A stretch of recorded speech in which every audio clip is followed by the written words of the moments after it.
This is the Huddle with Dave Wyman, Michael Bumpus, Stacey Rost, and joining us right now, Artie Burns. Artie, how's it going? It's going good. How you guys doing? We're well. Obviously, we're exciting with you guys coming off a win, but you guys must feel even more excited. What's the energy in the building like compared to week one? It's good to get the first win of the season. But we got another challenge this week with Carolina coming in town, so getting back to work.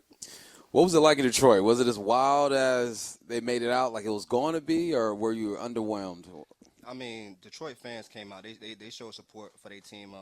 They definitely got they got real loud in that at one point, man. I mean, they did their thing out there, the Detroit fans. Yeah, that's a tough place to play, man. That was really a good win for you guys, getting the takeaways and things like that. But how that was, if you look around the NFL, that was one of the better wins. Going there, and I know, from your standpoint, it's like we're going to go in, we expect to win every game, obviously. Yeah.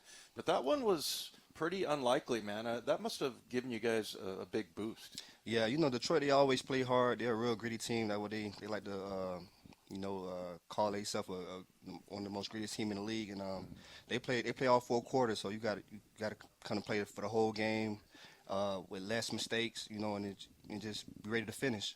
More fun winning on the road than at home. I feel like. Most definitely. You see all the fans, disappointment faces and stuff like that. So. You guys are so mean. I mean, did you wave? Did you do like a wave? Yeah, they yell at us the whole game, so you get a chance to finally be like, wave back. back. we got the upper hand. I saw Tyler doing that when he walked off. Yeah. When Tyler's doing it, it's like, man, you guys really got burned here. That's pretty bad. We've heard a couple guys on the defense talk about how, in addition to having so many new faces, communication is something you guys are still working through. Have you felt that that's kind of developing over time? Because you guys said, look, communication issues were at part week one. We know that we're good. We're just learning each other. Is that kind of what it felt like? Yeah, it's a bunch of different people being moved around in different places, and a mixture of young and old, and just getting the right, terminology across to everybody. It's definitely something you got to work on, and like you said, throughout the season, it's definitely going to get better, week to week and stuff like that. I don't know how much you can tell us, but when I saw all the names in the secondary, I started in my head, I got into a coach mode, like, I'll put him there and there in this situations. Does it feel like everyone understands exactly where they fit now, or is it still, are pieces still being moved around to kind of solidify everyone's role? I mean, the good thing about our defensive back room that everybody pretty much play each position on the field at some time in their career. So it's fun that it's like when one person go down, or we want to play a certain way against a team, that we'll be able to move people around. And I think it's just that everybody being real detailed on their job whenever they do get in that situation, if they get moved around or whatever. And like you said, like we can move people around and stuff like that and be able to play. Artie, we were talking earlier about, backup quarterbacks and just how you view that. And I feel like it's more like the fans are like, oh, he's a different kind of guy. But you kind of feel like, I feel like in practice, it's like, okay, it's the next guy. This guy can play. You don't treat him in any different other than, he's not going to be as mobile, right? I mean, that's a different kind of game plan. But other than that, it's not like you're licking your chops going, oh, man, we've got a backup quarterback in there. We're going to feast on these guys. I mean, everybody can play, right? Yeah, I mean, and he don't, he's a veteran guy. He made high caliber plays for different teams. I actually was with him in Chicago, so I respect his game, so we just got to come out there and be ready to play. He's a veteran, so he's seen multiple things, multiple coverages that been played already, so he'll be prepared if he do show up. Are you leaning on that experience a bit, knowing him from your days in Chicago?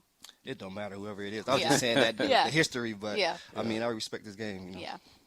When you look at a guy like JSN, you get to see him at practice. Lots of expectation going in for him, but with talent around, me personally, I go, all right, he's going to fit in and catch maybe 30, 40 balls throughout the year and see what happens. What do you see out of him that makes you think he's going to be okay as the season goes along? Man, one thing I can't say about him, like, when you watch him run, it's like he's not even running. Like, he's so slippery, and he get in out of breaks so smoothly. Like his career, I mean, if he keeps stacking up days and games and weeks and stuff like that, I think he should be definitely a high target receiver in the NFL, like definitely. Oh. How about the other first-round draft choice, Devin? What are you seeing out of him?